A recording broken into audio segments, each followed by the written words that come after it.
Hi, everybody, it's Misty. So I'm going to be totally honest, and I forgot to record our live webinar Zoom session that we just concluded about an hour and a half ago.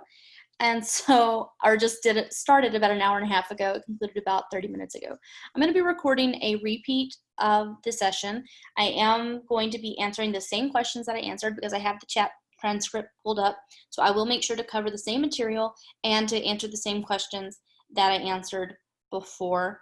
And so my apologies, I just dropped the ball. That was 100% my fault. I forgot to record the meeting as it was happening live. So won't let that happen again, but I do have those questions and we will cover the same three areas. So if you are with me right now and watching this, I'm going to go ahead and turn over my share screen, and you're going to be seeing my presentation for Staying Connected, Discussions, Announcements, and Feedback in Canvas. So again, the primary audience for this session would be those of you who are 6th through 12th grade teachers who will be using Canvas as your virtual classroom, online classroom with your students this year. All right, so if you would like to join me and have a copy of this presentation, it's right here. It's bit.ly, so bit.ly/2 capital Z, capital K, capital C, lowercase j, lowercase l, capital M. And that will get you your own copy of this presentation, which I will also be sharing out in the email that I send with this recording. All right, so looking at our agenda, don't worry about the roll call. We've already done that, so you can skip that. We then went into norms and learning targets, discussions, announcements, speed grader for feedback, and questions. All right. So our norms are to step up, make room, collect wisdom, and to think and speak in drafts. And I know that I talked about that my personal two norms that I like to adhere to the most here are collecting wisdom and think and speak in drafts. I feel like I'm always pulling in wisdom, both from you guys, from outside, from what I read, from what I learn, from what I hear, and that in turn forces me to think and speak in drafts, because I should always be hearing new information, collecting that new wisdom, and that should be revising and editing as I'm speaking and thinking and sharing. So just wanted to take a moment to touch on our norms. And our learning targets for this session are: I can discover ways to utilize Canvas to stay connected to my students. I can explore different feedback options to connect with my students. And I can synthesize my learning into a tweetable moment. I will say we didn't have time to really come back and reflect on these in our early one because I talked pretty much right up until 9:40 and then left a few minutes for questions, and then the session was over. So hopefully I'll do a better job of coming back to these learning targets during this recording. All right. If I haven't done so already, I'm going to introduce myself. I'm Misty, and I am the main Canvas contact for you guys for 6th through 12th grade. Melissa is taking the point on Seesaw, and Jeff is going to be the main contact for Google Classroom. We are all here to support you in all three of these areas. Just kind of helps to have somebody to go to as a direct link, but you are always welcome to reach out to any of the three of us, and we will happily help you however we can. All right. So life begins at the end of your comfort zone. And I think that this is fitting for this presentation because for some of us, letting our students have discussions can be outside of our comfort zone. For some of us, putting ourselves on video, doing video announcements or voice announcements can be outside of our comfort zone. And for some of us, just again, that having that recorded visual of ourselves physically for feedback can be outside of our comfort zone. But think about how that in turn turns around to your students. How does this let you stay connected with them, even if we do find ourselves in a remote learning environment like we did this spring?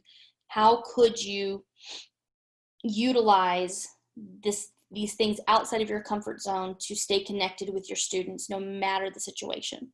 And that's really what we're talking about here. So the first step is discussions. And when I'm talking about discussions for the sake of this session, I am talking about discussions that happen asynchronously in Canvas. So asynchronously meaning happening at any time, versus an in-class discussion is going to be synchronous. that happens one time. I'm the teacher, I lead the discussion, the class participates in the discussion. When the class ends, the discussion also ends. That's a synchronous, one time, live, versus asynchronous, which is ongoing throughout time. So an online discussion in Canvas is actually asynchronous because students can respond to that at any point during that time window, and they can come back and add additional replies as long as that window is open. So we're talking specifically about asynchronous replies discussions in Canvas. All right. So I'm also talking here, just going to give you a few different ideas, because I think a lot of times that we tend to think of discussions as being reserved for English class, maybe history class, and we don't always think about how we can use them in an art class or a math class. So different ideas that I have here are word problems, 140 character summaries. So our students are using Twitter, we know they are, and 140 characters is not uncommon to them. So really asking them to boil something down to the gist, 140 characters, keep it short and sweet, give me your thoughts. An art critique, historical speech review, so watching clips from historical speeches and then using the discussion to review it using modern understanding. And then a hypothesis defense. My science teachers, having your students give out their hypothesis for the experiment and explain why they think that the results will be the way they are. And then my personal favorite is just a general check-in. And these are not the only ways you can use discussions. These are just a few ideas. So I'm going to move on over to the demo portion now. And I will say that one of the first questions came up about this time, and it was, do our students need to be on computers, on one-to-one on computers for this? And the answer is no. Because it's not synchronous, because it's asynchronous, students can respond to the discussion thread at any point that you have it open.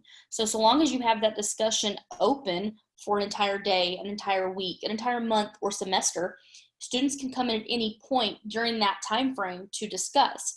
So it doesn't matter that you're not one-to-one. If you only have 6 or 7 computers in your classroom, your students can wait to respond to that discussion thread until they have a chance to use that computer. So yes, they do need the technology to respond to it, but they do not have to be one-to-one. All right, so I'm going to move into my dashboard, and I'm going to move down here into my testing videos course, which is what I'm using as my sandbox right now. This has been the course I've been using for all my training videos. And you can see I used it for my demo in the live version of this recording that you guys are now getting, but this information is the same. I'm just going to continue to modify it a little bit. So there are 2 ways that you can make a discussion. The first is right here from the sidebar menu. The other way is from a module. And you will hear me say over and over that I personally prefer that you build and recommend that you build from the module. And excuse me, and the reason for that is from the organizational standpoint. So it helps, it helps your students to stay organized where they're not having to hunt through the big sidebar menu here to find the discussion, and is this the most recent discussion? Is this the one I need? They instead are able to find everything that goes together for a unit. And so I prefer to build from the module level, but you can also build from the sidebar level. All right, so I'm going to go right here. I'm going to hit the plus sign. I'm going to choose discussion from the drop down, and I'm going to say new topic. And you can see where I have been naming them unit 1, discussion 1. I'm going to keep that going for now. You might want to come up with better names here, but you get the idea. And there it is. I click on it, and then I click edit, and now it's ready for me to start building. So I'm actually going to build the discussion, and this one is going to be a general wellness check-in, just a general how are you doing. And so for this one, I want them to share 5 positives that you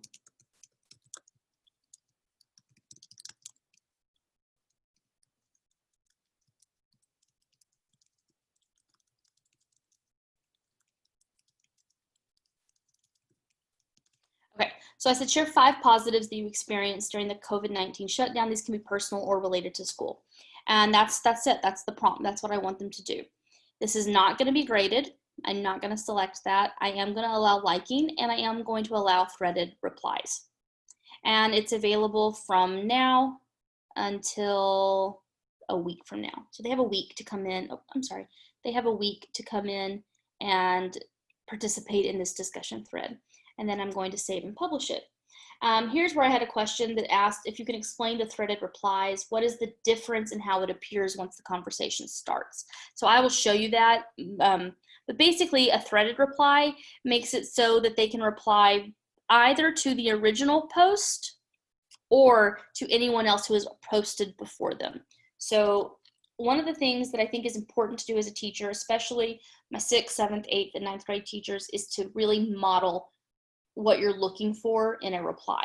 So this should be some kind of modeled reply from the teacher, showing them what you're looking for here, really modeling that out of what your expectations are in a discussion. And then I can post that reply. And now, because I've chosen to let it be threaded, my students can either respond directly to the original post, or they can reply to each other, and that will then thread it underneath.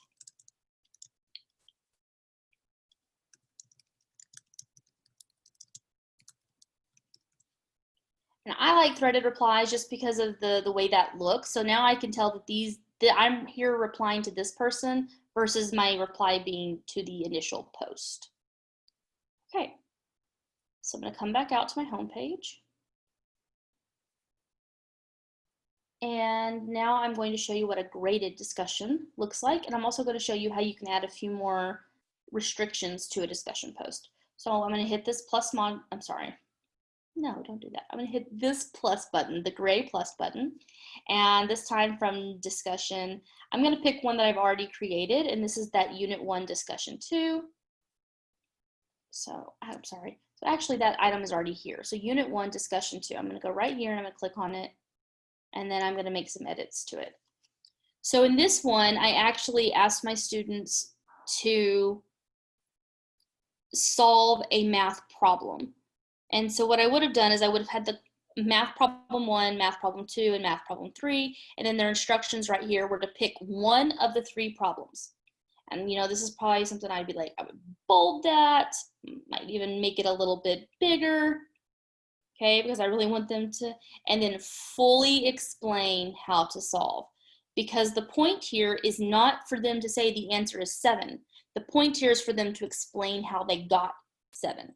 How did you solve the equation that 7 was your answer? So their actual discussion is going to be how to explain how to solve the problem in just one of these 3. On my settings here, I did go ahead and say threaded replies. I also said users must post before seeing replies, and I also said that this was graded. That then allowed me to assign the number of points possible and decide if it was going to be a percent, complete or incomplete, points, letter grade, GPA, etc. I chose complete or incomplete, and then I set my due dates. So that's the difference in a graded and a not graded discussion. The initial setup is identical, but once you say graded, you get these extra boxes that ask you how many points is it worth, what kind of grade is it going to be, and then who are you assigning it to, and then you also get the due date. Before, I just had the available and until. Due date is going to be a little bit different because that's going to indicate to my grade book that it's due here, but I can make it available until the 8th for my students who might need more time. So even though it's due on the 5th, it is still visible and available until June 8th, meaning that my students that might need a little bit of extra time can still get to it, and the assignment does not lock and go away. The discussion does not lock until June 8th. All right, so let's save that. And somebody asked here, can you start a discussion within a page, or is it a standalone within a module? It is a standalone. So you would not make a discussion as part of a page. Discussion is going to be its own standalone item. However, you can put instructional materials into your discussion. So if you had a PowerPoint presentation, a Google slide presentation, a video, you could actually put that into your discussion up here in the prompt where the stimulus material goes, right here, you have an option right here, upload a document. And then you also have this option right here, which I didn't even show. And so let's say Khan Academy math.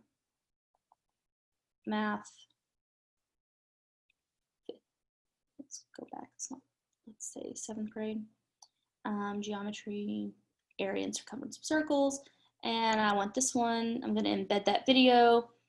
So I could actually have this video there. And then let's say that my 3 math problems are all about finding radius, diameter, or circumference in pi. The 3 problems are related, and then they're going to pick one and fully explain how to solve. So in this case, I can actually put an instructional material, an instructional prompt into the discussion. So that is what Dawn was asking. All right. Hit save just so you can see. And so now you can see there's that video that the students would be able to play, and then there's their actual work. And so let's go over here and let's look at how this looks from a student perspective. So right here, I have this option called Student View. I'm going to click on that. And then there's my module. So here are my discussions that I just made. And the one that I just added, that Unit 1 Discussion 2, there's the video right there. And then you can see here that it says replies are only visible to those who have posted at least 1 reply. So because I, as the test student, have not responded, I cannot see anybody else's replies yet. So that's a pretty powerful tool there. I would think, use it when you think it's appropriate. That's what I would say. Go to the next one. This one, I did not say that. So they can actually see the replies that are already here because I did not set that to be, you can only view once you've posted. This one I left open. So there's the difference in how that looks for your students. Okay. All right. So that's discussions. Now let's go ahead and go back to our presentation real quick and let's talk about announcements. Announcements can be used daily, weekly, or monthly. I think monthly is too little. I think daily and weekly are where you would want to put your time. Some teachers might use them as an agenda setting, and some people use them for updates. And I actually had someone in the conversation here say that I use announcements for weekly announcements during at-home learning, loved it, and also for updates during the week. So yes, that's perfect. It's perfect use of announcements. And I do have a few more questions that came in during this point, so I'll make sure to touch on them. But let's talk about how you actually build an announcement. So right here from this button that says announcements, you click that. And then you click plus announcement. So you can see some of the prior announcements I had already created. These were the ones that this is the one I did today during the 9 o'clock webinar. And then this one was actually one that I had done previously, but it's not going to go even post until August 12th. And so if you're on a roll that day and you're having a good hair day and you want to do 5 or 6 video announcements all in a row, you could go ahead and knock those out and then just delay and stagger the posting. So maybe they wouldn't post until every Monday. Another teacher mentioned that she liked to use announcements when she was out to help clarify expectations and what the students were supposed to be doing in class that day. So rather than necessarily having to leave 5 pages of notes for your sub, you could actually leave a quick video announcement or a text announcement that your students would watch, and then they would know what their responsibilities were in class. So that's a few ways that you can use announcements. Let's go ahead and look at how to build one. All right, so I hit this plus announcement button, and it's going to just open up a new blank text editor.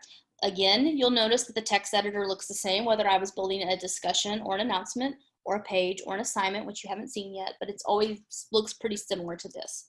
And I'm gonna call this week 2, and then I'm gonna put my dates to dates, and then this would be a quick reminder,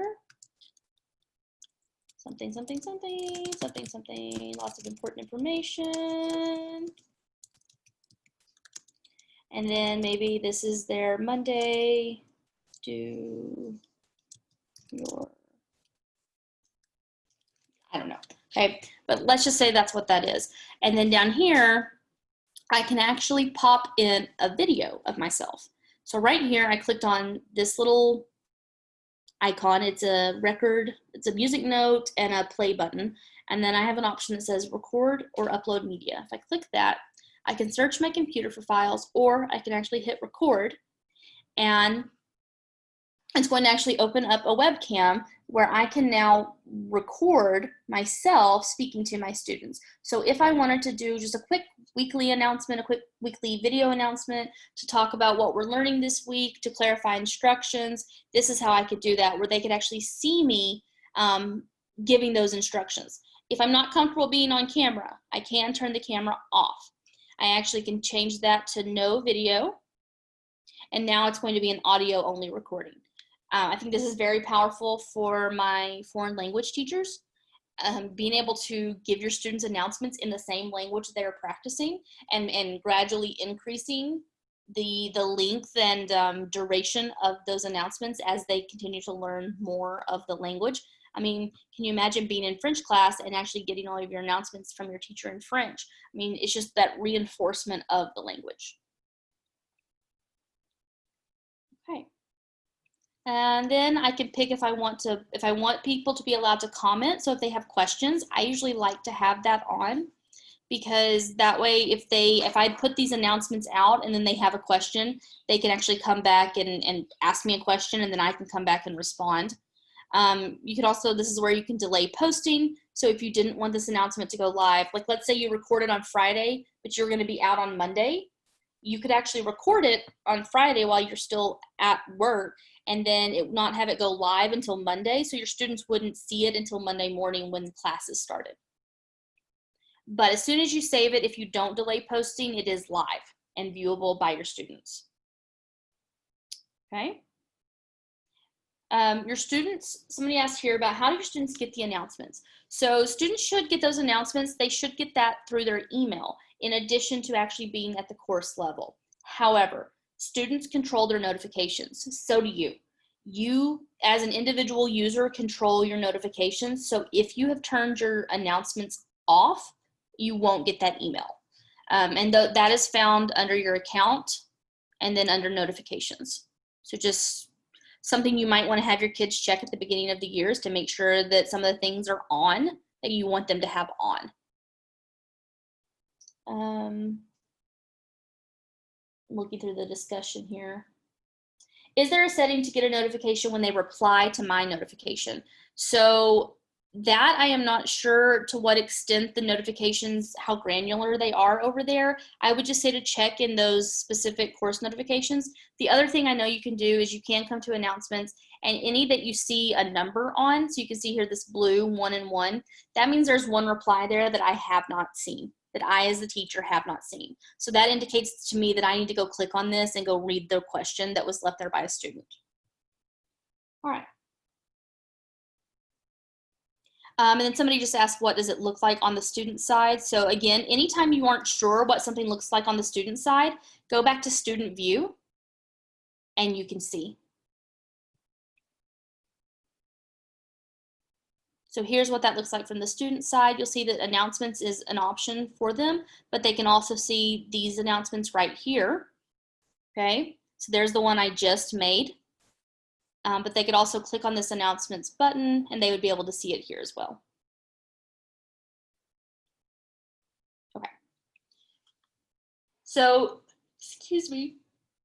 The reason they're able to see the announcements on the home page is because I set that up in my course. So I'm going to show you how to do that right now. To do that, you go to settings and then scroll down to the bottom and say more options and select show recent announcements on course homepage. It defaults to 3. You can have up to 15. 15 is too many. Don't do 15. I think 3 or 4 is perfect. So I've left mine at 3, and then just make sure you say update course details. That is going to show the 3 most recent announcements pinned to the course homepage. So that way, even if students do have the email notification turned off, the minute they come to your course homepage, the most recent 3 announcements are pinned there and they can view them. So I think that's a very powerful way to make sure your students know what's going on. Right here, somebody asked about when you have a home page set with buttons. So what you're seeing right now, my home page, I'm just using the module view, but you have seen some of our courses that have buttons. They're the more designed home pages. They were wondering, does announcements impact that? And it does not. It will still hold the announcements up here, and then the content would start down below. So it does not impact the actual setup or styling of that page. It's just going to stack it on top of it. So your buttons and banner would be below those images. I'm sorry, below those announcements.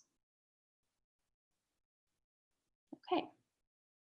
And one thing I totally forgot to tell you, and I forgot to tell the 9 o'clock webinar people, so I'm going to make sure that I tell you now and that I tell everybody when I send this email out, is that your kids can also do video and audio replies in their discussions.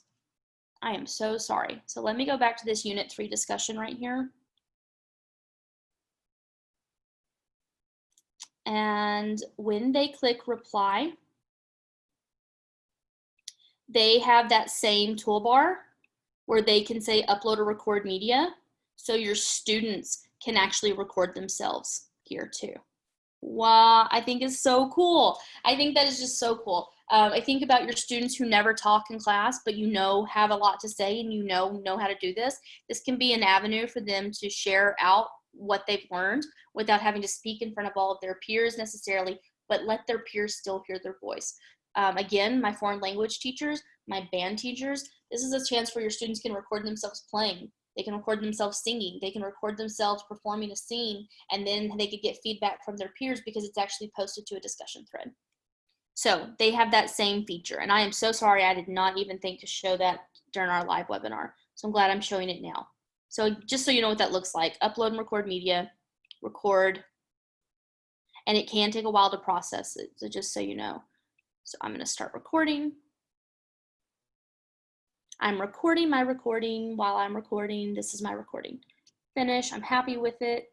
Yeah, that looks great. I'm gonna say save, and it's actually gonna process and pop that into my discussion. So I may need to wait. You can see it's processing, and that was pretty fast, so it didn't take too long. But now I'm gonna say post reply, and there's my video that now my peers can watch and reply to as well, because this is a threaded discussion.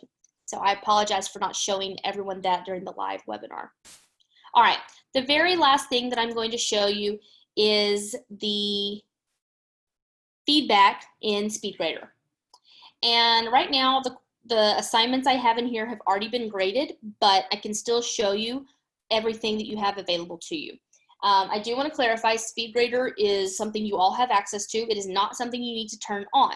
Additionally, you do not need to add the ability to do audio feedback, video feedback, or text-to-speech. None of that needs to be turned on by you. It is already just auto-built into SpeedGrader.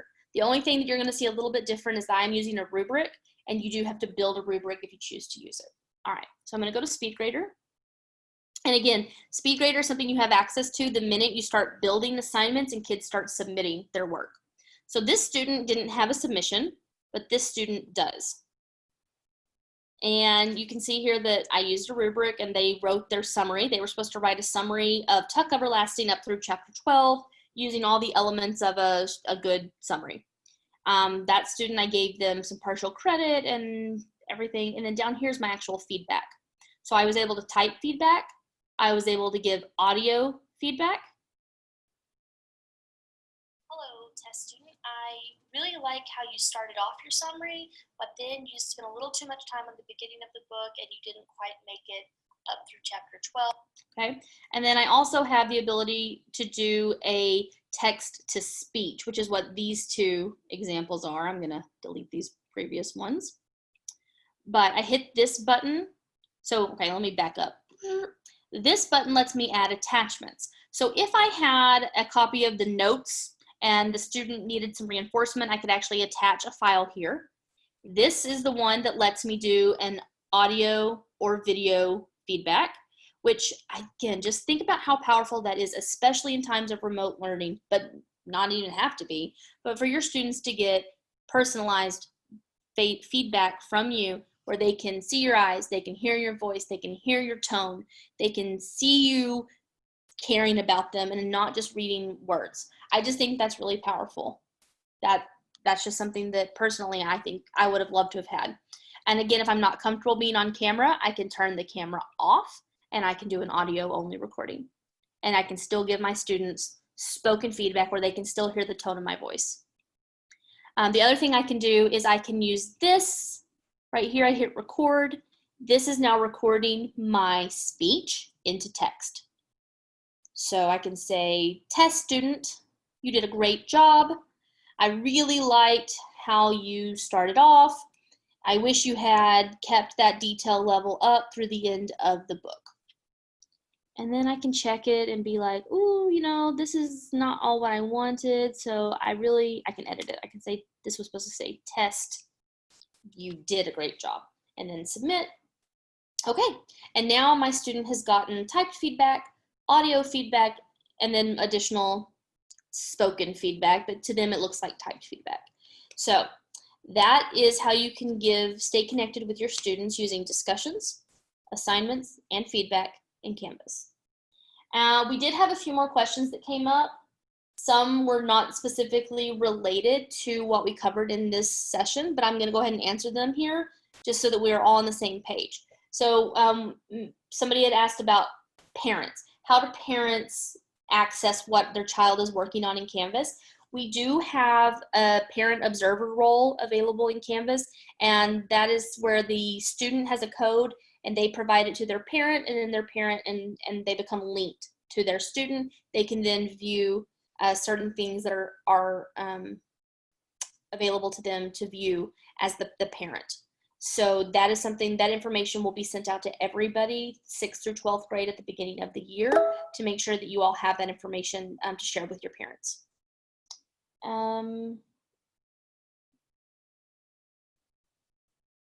If you have more generalized questions, I would highly recommend you come to the Canvas for Instruction session. That will be on June 3rd at 11 o'clock. But again, there will be a recording of that one, and I'll send that out as well. So that is all we had. And I think I went a little faster in this one because it was the second time. I apologize to those of you who were in my live one and that we didn't get that recorded, but I thank you for your time. And as always, if you have any questions at all, please reach out to me. I'll be happy to help them as best I can.